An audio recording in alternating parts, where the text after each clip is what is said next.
Hello प्यारे बच्चों, प्यारे विद्यार्थियों, प्यारे दोस्तों, कैसे हैं सब लोग। प्रत्यावर्ती धारा अतिरिक्त अभ्यास प्रश्न नंबर 12। ठीक, 7 12 ये हम ले रहे हैं अतिरिक्त अभ्यास। इससे पीछे की अपनी क्लास में हम 11 नंबर तक कर चुके हैं। ठीक है, जो अतिरिक्त अभ्यास शुरू होगा अब वो 12 से लेके 12 नंबर से लेके ये है 26 नंबर तक। इसमें अतिरिक्त अभ्यास में प्रश्न जो है, सवाल जो है वो बड़े होते हैं। ज़रा हिम्मत रखेंगे, धैर्य रखेंगे। ठीक है, चलिए शुरू करते हैं।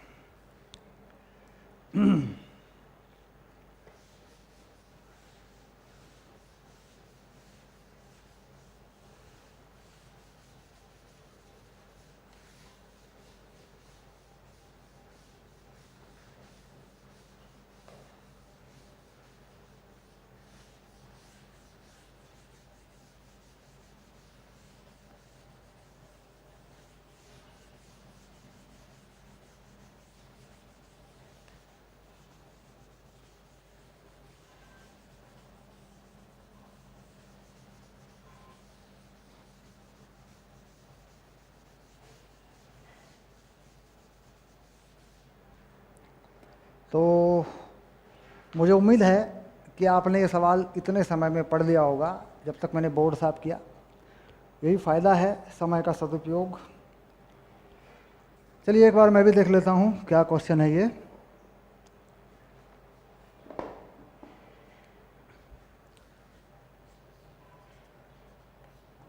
7 12 किसी एलसी परिपथ में 20 मिली हेनरी का एक प्रेरक तथा 50 माइक्रोफैरड का एक संधारित्र है जिस पर प्रारंभिक आवेश 10 मिली कूलम है।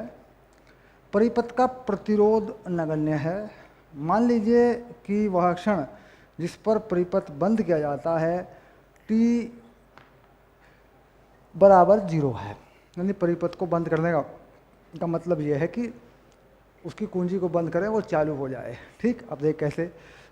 मान लीजिए एक परिपथ में एक प्रेरक है और एक संधारित्र है। संधारित्र की किसी प्लेट पर अधिकतम आवेश QM है जब T बराबर 0 है। ठीक, तो यानी जो अधिकतम आवेश है संधारित्र की प्लेट पर वो 0 पर अधिकतम है। यानी आवेश का आयाम जो है वो अधिकतम आयाम जो भी है वो दिया हुआ है हमें। तो अधिकतम आवेश का मान कितना बताया गया है, QM, ये बताया गया है 10 मिली कूलम। तो ये कितना हो गया, 10 मिली 10 की घात -3 कूलम, ये अधिकतम आवेश है। ठीक, ये प्रेरक है और ये संधारित्र है। धारिता C, इसका प्रेरकत्व गुणांक जिसे कहते हैं वो L हो गया। ठीक, मान दोनों के बताए हुए हैं। L का मान भी बताया हुआ है। L का मान है 20 मिली हेनरी, तो 10 की घात -3 लगाकर इसको हेनरी बना देंगे। और धारिता का मान भी बताया है 50 माइक्रोफैरड। ठीक, इसका माइक्रो हटा देंगे, 50 गुना 10 की घात -6 फैरड। मान जो है सबके बता दिए गए हैं। परिपथ का प्रतिरोध नगण्य है और परिपथ 0 समय पर बंद किया जाता है। तो संधारित्र की प्लेट पर जो आवेश है, एक पे प्लस होता है, एक पे माइनस होता है, ये बदलता रहता है। हमने इसको एलसी दोलन में पढ़ा और हमने जो अधिकतम आवेश माना, हम अधिकतम आवेश माने 0 पर मैक्सिमम है, तो अधिकतम आवेश इस नियम के अनुसार काम करता है। देखिए, QM cos ओमेगा t के अनुसार आवेश बदलता है। क्योंकि जब आयाम अधिकतम होता है, शुरू में जब विस्थापन अधिकतम होता है सरल आवर्त गति में, या आवेश अधिकतम होता है 0 पर, क्योंकि अगर यहाँ समय 0 रख देंगे तो ये समीकरण इस तरीके से काम करती है। तो आवेश को समझें तो कुछ इस तरीके से चलता है। ये आवेश अधिकतम से शुरू होकर फिर यूँ चलता रहता है। ठीक, ये हो गया आवेश Q, और ये इसका अधिकतम मान होता है QM, आयाम कह सकते हैं इसको। ठीक, अब यहाँ से जिस समय पर भी आपको जितना आवेश निकालना है वो यहाँ से मिलेगा आपको। ठीक, अब अगर देखते हैं परिपथ में धारा, अगर परिपथ में धारा देखना चाहते हैं तो इस आवेश का अवकलन कर देते हैं परिपथ में धारा। परिपथ में धारा को वो निकालना चाहते हैं तो परिपथ की धारा हो जाती है I D Q by D T, और ये बनती है minus Q M omega sine omega T. ये परिपथ की धारा बनती है। जितने समय में धारा निकालना चाहते हैं आई को यहाँ लेंगे आई, और ये हो जाएगी धारा का अधिकतम मान आई एम माइनस लगा रहेगा साइन ओमेगा टी। ठीक, तो धारा का जो अधिकतम मान है Q M omega, I M का अधिकतम, धारा का अधिकतम मान एम लिखा, यह है क्यू एम ओमेगा, ये धारा का अधिकतम मान है। और अगर ओमेगा निकालना चाहें परिपथ की दोलन आवृत्ति, तो ओमेगा निकाल चुके, सूत्र है उसका भी हमारे पास, 1/LC से हम दोलन आवृत्ति भी बता देते हैं। ठीक, तो कुल मिलाकर इस परिपथ के अंदर की ये मुख्य बातें हैं। ठीक, अब देखते हैं कि इस पर जो पहला सवाल है वो क्या बना है। प्रारंभ में कुल ऊर्जा, कितनी ऊर्जा संचित है, क्या यह दोलन, क्या LC दोलनों की अवधि में संरक्षित है। तो प्रारंभ में कितनी ऊर्जा संरक्षित है,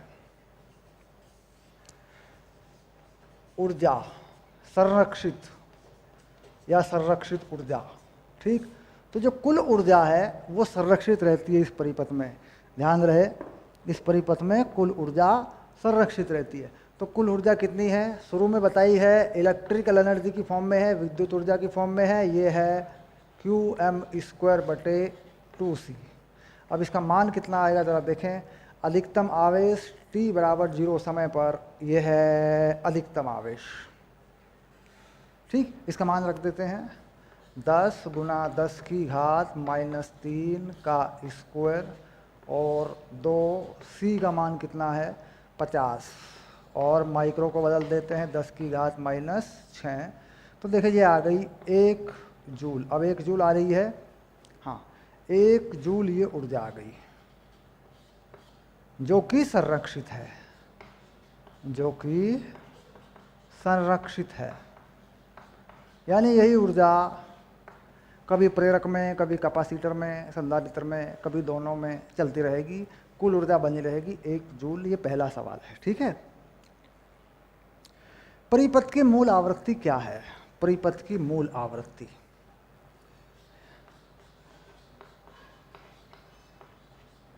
परिपथ की मूल आवृत्ति ये होती है ओमेगा, और ये बनेगी 1/√LC। ठीक, अब L और C के मान हैं हमारे पास, देखिए ये रहा L और ये रहा C। ठीक, इन दोनों को रख देते हैं सूत्र में, तो 1/L का मान 20 मिली हेनरी ऐसे, और ये 50 × 10⁻⁻6। इसे हल करेंगे तो ये कितनी बनेगी, इसका मान बनेगा 1000 रेडियन प्रति सेकंड, यानी ये बनेगी 1000 रेडियन प्रति सेकंड। एक उत्तर ये हो गया। ठीक, ये हो गई मूल आवृत्ति। इसके बाद किस समय पर संचित ऊर्जा पूरी तरह विद्युत है, पूरी तरह चुंबकीय है, समय बताना है। तो समय इस ग्राफ से बता सकते हैं। देखो ये ग्राफ बताना है, समय यहाँ से पता लग जाएगा। ठीक है, ये A और B हल हो चुके हैं, इनको हटा लेते हैं, इनको मिटा देते हैं। ये देखिए ऐसे,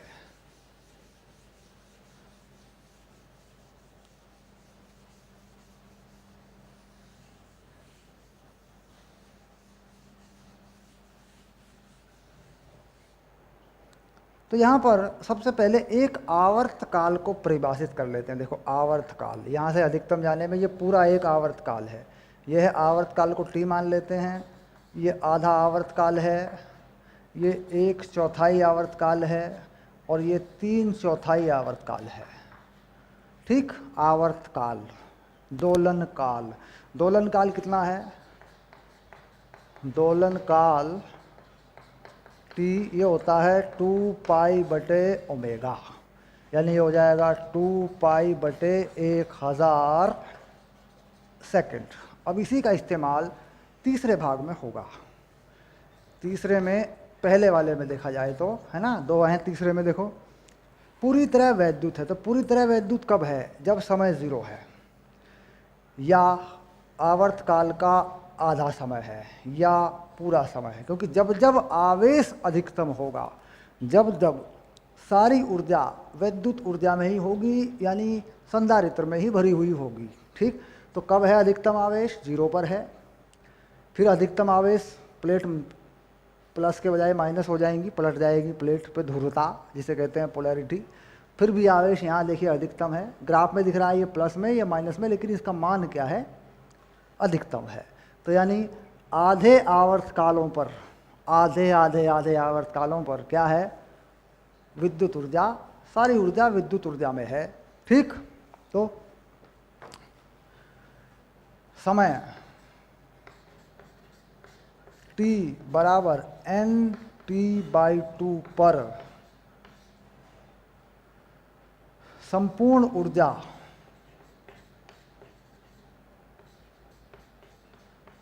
वैद्युत ऊर्जा में है, ऐसा कह सकते हैं। ठीक, ये कह सकते हैं। अब इसके बाद ये जो n है, ये कितना लगाओगे? 1 2 3 4 5। जहाँ जो n है वो क्या है? n बराबर 0 1 2 3 है ना, ऐसे पूर्णांक, n पूर्णांक है। ठीक है, ऐसे कर देंगे इसको। अब दूसरा पार्ट पूछा, संपूर्ण ऊर्जा, ये क्या है? संपूर्ण ऊर्जा वैद्युत है। कब? चुंबकीय है। कहता है जब आवेश शून्य है। देखिए यहाँ पर जब आवेश शून्य है, देखिए यहाँ पे आवेश शून्य है संधारित्र पे, क्योंकि ये आवेश का ग्राफ है। यहाँ पर संपूर्ण ऊर्जा इस प्रेरक में भरी हुई है। फिर यहाँ आवेश शून्य है। ठीक, तो कुल मिला के T/4 के विषम गुणनफलों पर, विषम गुणनफलों पर, ये क्या है कि ऊर्जा जो है विषम, मतलब सम नहीं, विषम, जो T/4 के विषम गुणज हैं, विषम गुणज, उन पर क्या है? ऊर्जा चुंबकीय ऊर्जा है। तो देखिए पहली बार कब हो रही है? T/4 पे, फिर 3T/4 पे, फिर कब होगी आगे? 5T/4 पे, फिर कब होगी आगे? 7T/4 पे। तो कह रहा है कि ये चीज़ लग जाएगी ऐसे, T2n-1/4 T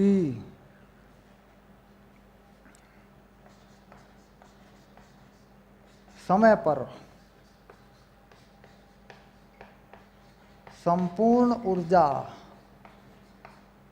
ऊर्जा देखो ऊर्जा लिख दिया, ऊर्जा कर देते हैं, है ना, ऊर्जा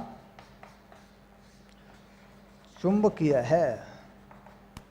ठीक, यानी पता लग गया। यहाँ पे n का मान क्या लिखेंगे? 1 2, जहाँ n बराबर 1 2 पूर्णांक है। ठीक, यानी जितना भी n डालोगे आता जाएगा 0 0, यानी जब जब आवेश शून्य होगा तब तब सारी ऊर्जा इसमें भरी हुई होगी प्रेरक में। ठीक, अब ऊर्जा का सूत्र कितना कितना होता है आप जानते हैं कि प्रेरक में ऊर्जा कितनी होती है, संधारित्र में ऊर्जा कितनी होती है। तो संधारित्र में ऊर्जा कितनी होती है? संपूर्ण ऊर्जा देखो यहाँ लिख देता हूँ मैं, ये होती है 1/2 Q²/2C, ये इसका सूत्र होता है। और इसमें कितनी होती है संपूर्ण ऊर्जा? ये होती है 1/2 Li², ये इसका सूत्र होता है। मान लीजिए ऊर्जा पूछते हैं तो 1/2 Li² और ये Q²/2C, ये ऊर्जा होती है। ठीक है, ये ऊर्जा के सूत्र होते हैं। अधिकतम आवेश की बात आती है तो इसमें अधिकतम आवेश लगाकर सारी ऊर्जा, अधिकतम ऊर्जा इसी में होती है, निकाल लेते हैं। इसमें अधिकतम धारा का मान लगाकर भी इसी ऊर्जा को निकाल सकते हैं। ठीक, यानी अधिकतम धारा लगाएंगे तो यहाँ पर आएगी स्थिति, अधिकतम ऊर्जा होगी 0 0 0, आवेश 0 होगा।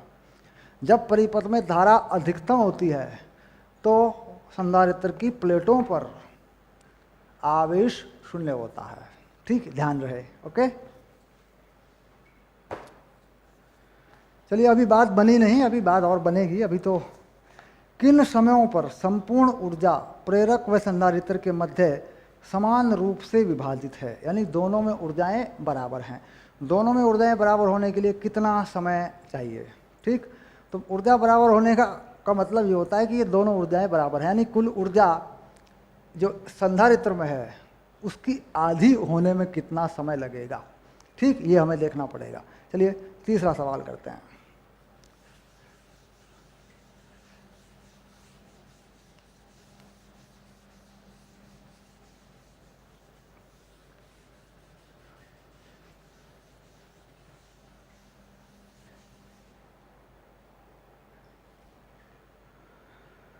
डी,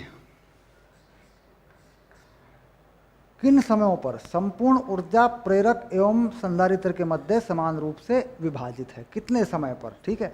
तो यानी ये समय जब आएगा Q वो होगा QM बटे वर्गमूल 2, जब है तब संपूर्ण ऊर्जा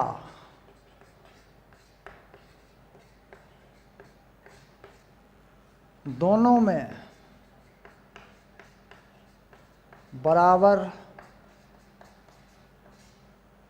मात्रा में संचित है। तो ये क्यों कर दिया मैंने, क्योंकि ऊर्जा मुझे आधी करनी है। अगर मुझे ऊर्जा आधी करनी है तो सूत्र के मुताबिक मुझे आवेश को वर्गमूल 2 करना पड़ेगा। ठीक, अभी देखना पड़ेगा कि ये आवेश वर्गमूल 2 किया तो जरा देख लें ऊर्जा कितनी होती है। देखो ऊर्जा होती है Q² बटे 2C।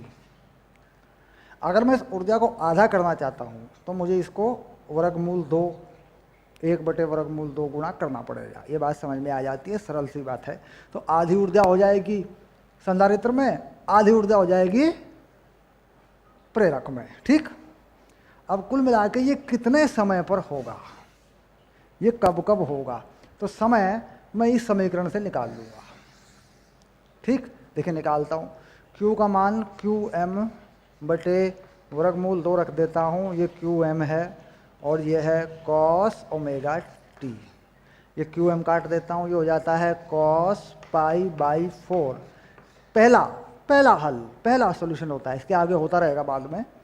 ये हो गया cos ओमेगा t, तो ओमेगा t बन गया पाई बाई 4, तो टाइम हो गया पाई बाई 4 ओमेगा।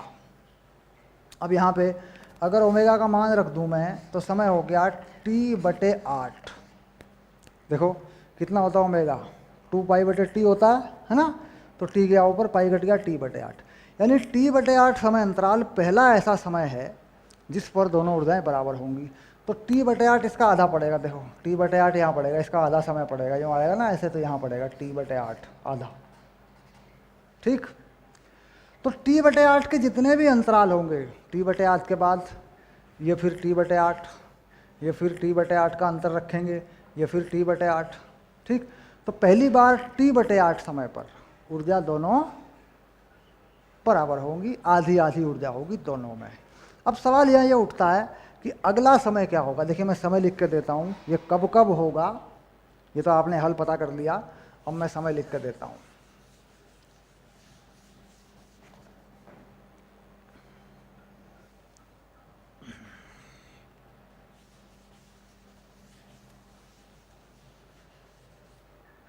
तो पहला समय आया t बटे 8, दूसरा समय t बटे 8 प्लस t बटे 2, इसके बाद t बटे 8 प्लस 2t बटे 2, चलता रहेगा ऐसे ही। ठीक, t बटे 8 प्लस यानी t बटा 2 t बटा 2 t बटा 2 इसमें होता रहेगा। तो कुल मिला के t बटे 8 प्लस nt बाई 2 एक ऐसा समय है जिस पर t बराबर, ठीक, जहाँ पर n है 0 1 2 3 पूर्णांक। ठीक, यानी एक ऐसा समय है जिस पे दोनों ऊर्जाएं आपस में बराबर होंगी, यानी कुल ऊर्जा दोनों में आधी आधी रहेगी। ये ऐसा समय है, ये वाला, और यह है t का मान। ठीक, अब इसे क्या करें, कर सकते हैं, इसमें से t बाई 2 कॉमन ले लें तो क्या बनेगा 1 बटे 4 प्लस n, ये समय बन गया। देखो यानी t by 2 n plus 4 by 4, n plus 4 बटे 4 एक समय बन गया। n एक पूर्णांक है, ये समय अंतराल, समय होंगे, समय अंतराल तो नहीं कहेंगे इनको, ये वो समय होंगे। यानी कुल दोलन काल का 8वां हिस्सा, कुल दोलन काल का 8वां हिस्सा जब जब आएगा, यहाँ आएगा, यहाँ आएगा, यहाँ आएगा, यहाँ आएगा, यहाँ आएगा, जब जब आएगा तब तब दोनों ऊर्जाएं एक दूसरे के बराबर होंगी और कुल ऊर्जा की आधी आधी होंगी। यह है बात।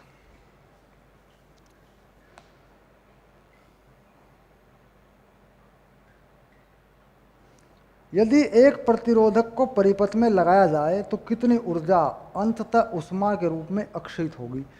तो कितनी ऊर्जा का नुकसान हो जाएगा अगर इस परिपथ में एक प्रतिरोध लगा दिया जाए? मान ली इस परिपथ में एक प्रतिरोध लगा दिया जाए ऐसे, ठीक, तो कितनी ऊर्जा का नुकसान हो जाएगा? ठीक, तो क्या होगा, जितनी भी ऊर्जा है सारी का नुकसान हो जाएगा, संपूर्ण ऊर्जा ऊष्मा में बदल जाएगी। धीरे धीरे धीरे धीरे धीरे धीरे ये परिपथ क्या करेगा, ये प्रतिरोध क्या करेगा, धीरे धीरे सारी ऊर्जा को ऊष्मा में बदल देगा।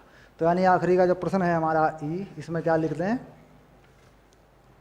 इसमें संपूर्ण ऊर्जा, संपूर्ण ऊर्जा कितनी संपूर्ण ऊर्जा थी? संपूर्ण ऊर्जा थी 1 जूल। धीरे धीरे ऊष्मा में बदल जाएगी या परिवर्तित हो जाएगी।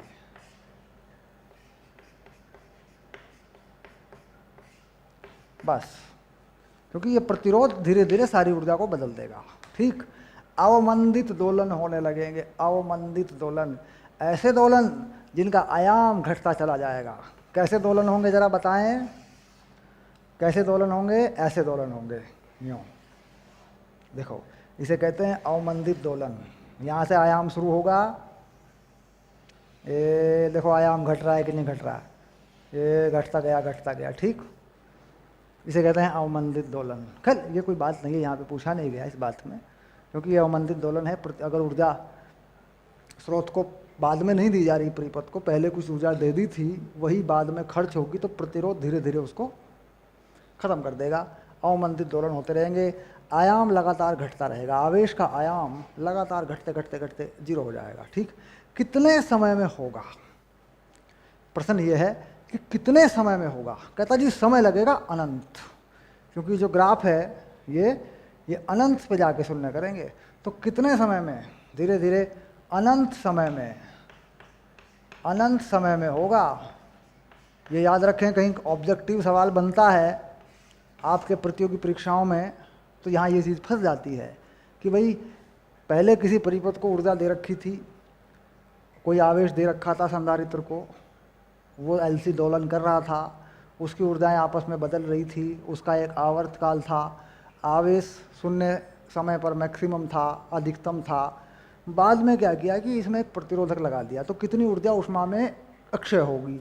तो जितनी ऊर्जा थी, कुल संचित ऊर्जा सारी की सारी धीरे धीरे ऊष्मा में अक्षय हो जाएगा, सारी की सारी का। लेकिन कितने समय में होगा? तो गणितीय विधि या ग्राफ से देखते हैं तो अनंत समय में आता है ये।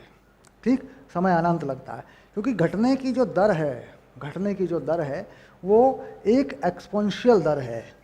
एक्सपोनेंशियल बोलते हैं ई की पावर वाली। जो ग्राफ, जो घटने का ग्राफ है, ये ई की पावर माइनस अल्फा टी वाला ग्राफ है। ई की पावर माइनस अल्फा टी धीरे धीरे धीरे धीरे घटता है। ठीक, वो कब आता है? वो इस अवकल समीकरण को हल करने से आता है। जब अवकल समीकरण हल करते हैं तब वो आता है। ठीक, खैर ये बहुत ही मजबूत सा कॉन्सेप्ट है कि धीरे धीरे जो है अवमंदित दोलन का आयाम शून्य कब होता है? अवमंदित दोलन का आयाम शून्य कब होता है? तो अनंत समय पे जाके शून्य होता है। ठीक, चलिए ये हमारा एक प्रश्न हल हुआ है, क्वेश्चन नंबर 12, और देखते हैं कितनी देर में हुआ है। 25 मिनट में। 25 मिनट में हम एक सवाल कर पाए हैं, और एक सवाल के अंदर 6 सवाल थे कुल मिला के। ठीक है, 6 प्रश्न इसके अंदर छिपे हुए थे। चलते हैं अगले प्रश्न की ओर, 13 नंबर पर चलते हैं। ठीक है,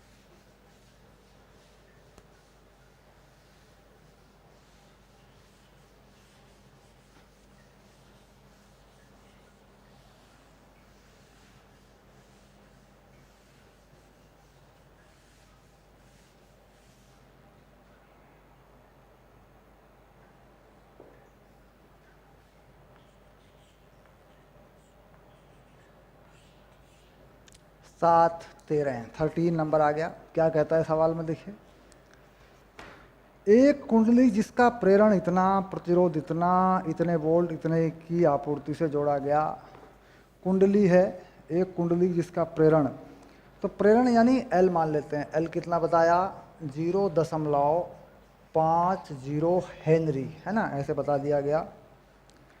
प्रतिरोध जो बताया गया, ये बताया गया 100 ओम, ठीक। और जिस सप्लाई से जोड़ा गया उसका RMS मान दिया होता है। सामान्यतया हम जानते हैं कोई मान अगर प्रश्न में दिया होता है तो वो RMS मान होता है, वर्ग माध्यम मूल मान होता है। ये बताया 240 वोल्ट,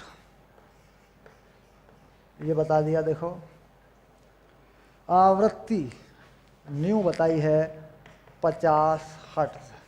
अगर इससे ओमेगा निकालोगे तो क्या करोगे, 2 पाई न्यू में रखोगे, वो हो जाएगा 100 पाई और ये बन जाएगी रेडियन प्रति सेकंड। ये ध्यान रखेंगे, ये बातें बता रखी हैं।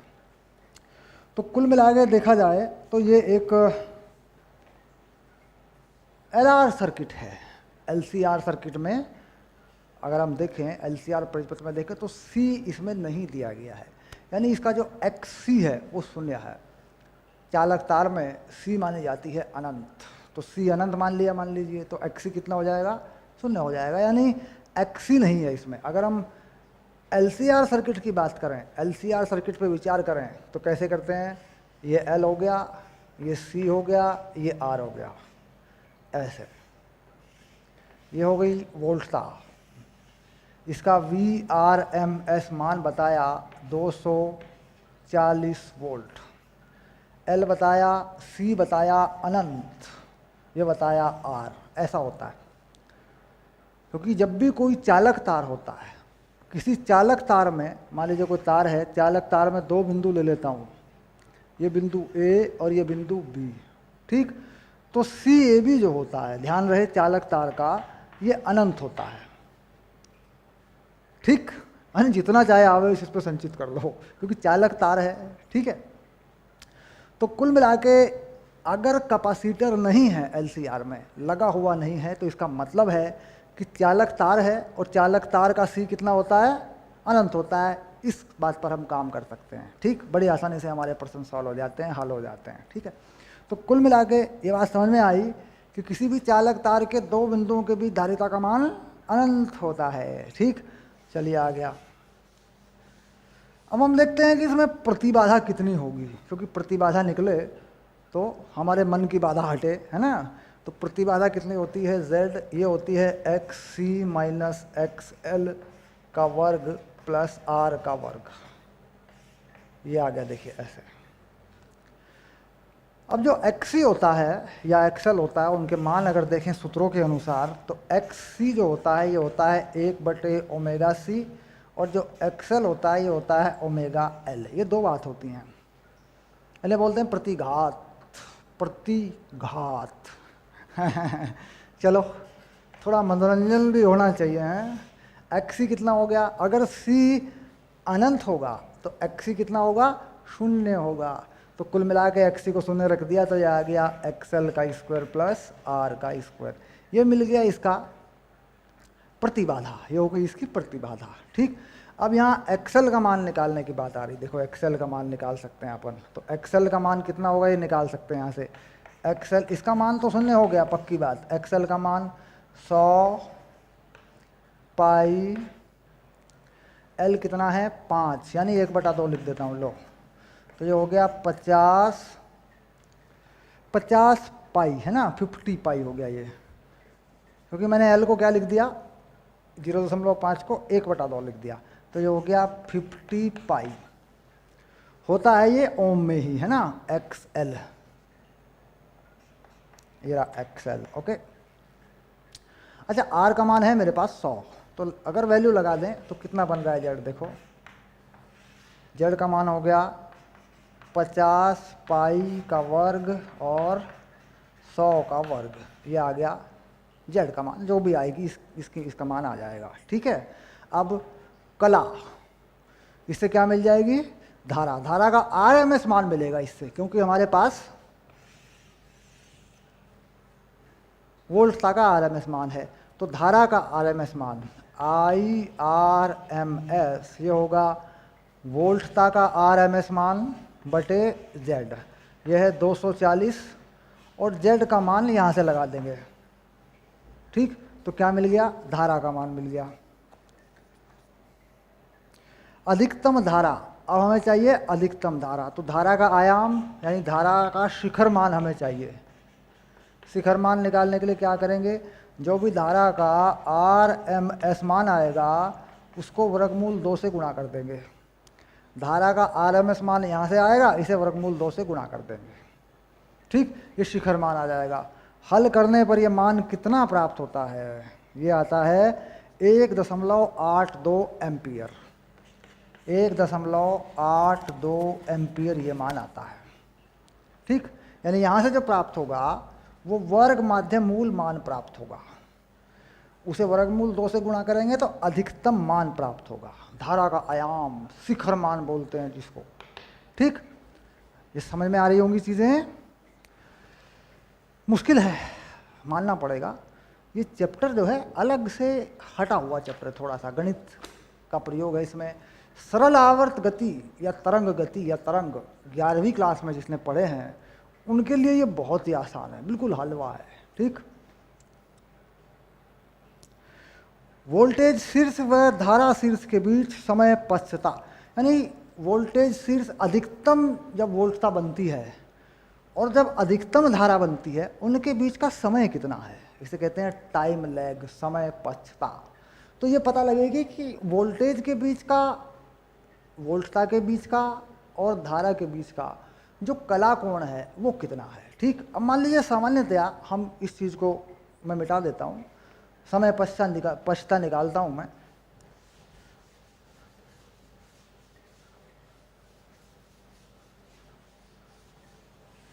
यहाँ निकाल लेते हैं क्योंकि इन दोनों की ज़रूरत पड़ जाएगी हमें एल और आर के मान की। समय पश्चता वोल्टता एवं धारा के बीच कला कोण, इससे मिलेगी देखो हमें फाई। ठीक, ये कैसे मिलता है, हम tan फाई निकाल लेते हैं। tan फाई हमारे पास क्या होता है, XC माइनस XL बटे R ये होता है।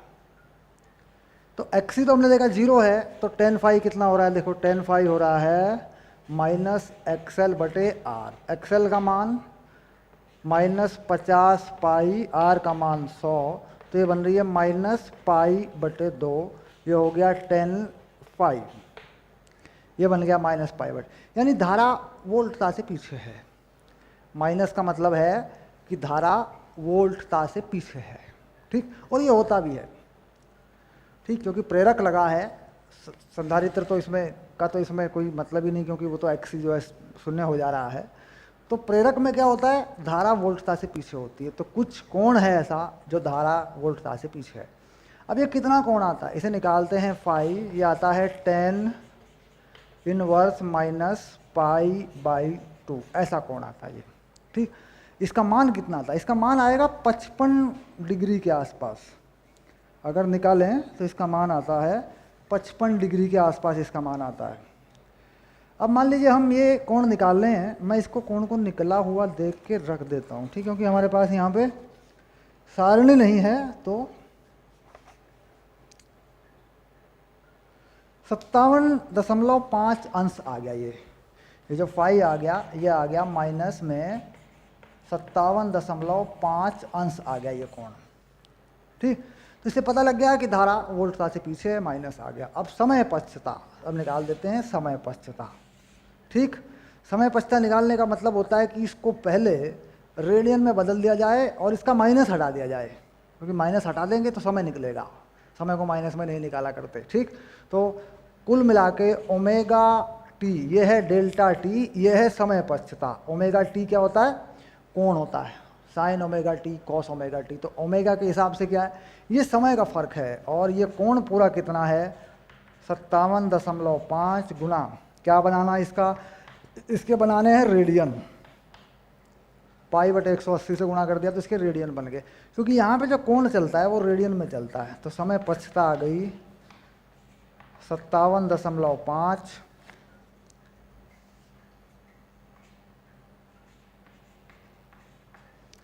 और पाई बटे 180 और नीचे हो गया ओमेगा। ठीक, ये समय आया सेकंड में, ये है समय पश्चता। किसमें आया ये आया सेकंड में। ठीक, समय पश्चात कितना मान आ रहा है जरा ध्यान दें। ये आ रहा है 3.2 मिली सेकेंड, यानी जो मान आ रहा है डेल्टा टी का, ये कितना आ रहा है, डेल्टा टी जो आ रहा है ये आ रहा है 3.2 गुना 10⁻³ सेकेंड। ये आ रही है समय पश्चता। तो समय पश्चता निकालने का सीधा तरीका होता है कि पहले कलाकोण निकाल लें, कलाकोण का अंतर निकाल लें इस सूत्र से, बिल्कुल सीधा। अगर उस कलाकोण में माइनस है तो इसका मतलब धारा वोल्टता से पीछे है, अगर उस कलाकोण में प्लस है तो इसका मतलब धारा वोल्टता से आगे है। ठीक, अब इसका प्लस और माइनस छोड़ दें, यहाँ पे इसका मान ले लें सिर्फ, इसके मान को ओमेगा डेल्टा टी के बराबर रख दें, रेडियन में बदल दें, तो इससे क्या होता है, डेल्टा टी यानी समय का अंतर मालूम पड़ जाता है। समय का अंतर यानी अधिकतम वोल्टता और अधिकतम धारा के बीच में कितना समय अंतर है। ग्राफ पे ये चीज़ कैसे दिखाई देती है, चलिए बता देते हैं। यहाँ बता देते, देखो समय वोल्टता, चलो यही बना देता हूँ ग्राफ ना, ग्राफ पे दिखाता हूँ इस चीज़ को कैसे दिखेगी ये। अब मान लीजिए कि ये वोल्टता है, ये क्या है, ये है वोल्टता, धारा पीछे है, तो इसका मतलब ये धारा है, ये धारा है, ऐसे। ठीक, तो देखिए यहाँ पर धारा का शिखर मान प्राप्त होगा और यहाँ पर वोल्टता का शिखर मान प्राप्त होगा। तो ये दोनों धारा और वोल्टता, ये हो गई धारा, इसे कह देते हैं आई, ये आई का ग्राफ है, यहाँ लिख देता हूँ, लो आई का ग्राफ है। ठीक, तो वोल्टता का शिखर मान और धारा का शिखर मान के बीच में जो समय है वो ये है, ऐसे। यानी पहले वोल्टता का शिखर मान प्राप्त होगा, तो कुछ समय बाद धारा का शिखर मान प्राप्त होगा, उनके बीच में समय है, इसे कहते हैं समय पश्चता, टाइम लैग। ये प्राप्त होती है इस तरीके से, ये जो हमारा फॉर्मूला हमने बना लिया इस तरीके से प्राप्त होती है। ठीक, ओके, ये था सवाल नंबर 13। ठीक,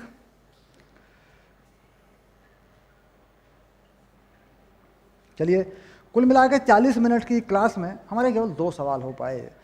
उम्मीद है कि हम जल्दी जल्दी बाकी सवाल भी करेंगे, लेकिन जल्दी जल्दी करके कोई फ़ायदा नहीं है, क्योंकि समझना है, और समझना है तो समय लगेगा, और क्वेश्चन सारे अतिरिक्त अभ्यास के हैं, बड़े सवाल होते हैं सारे। ठीक है, चलिए बस मिलते हैं अगली क्लास में। ओके।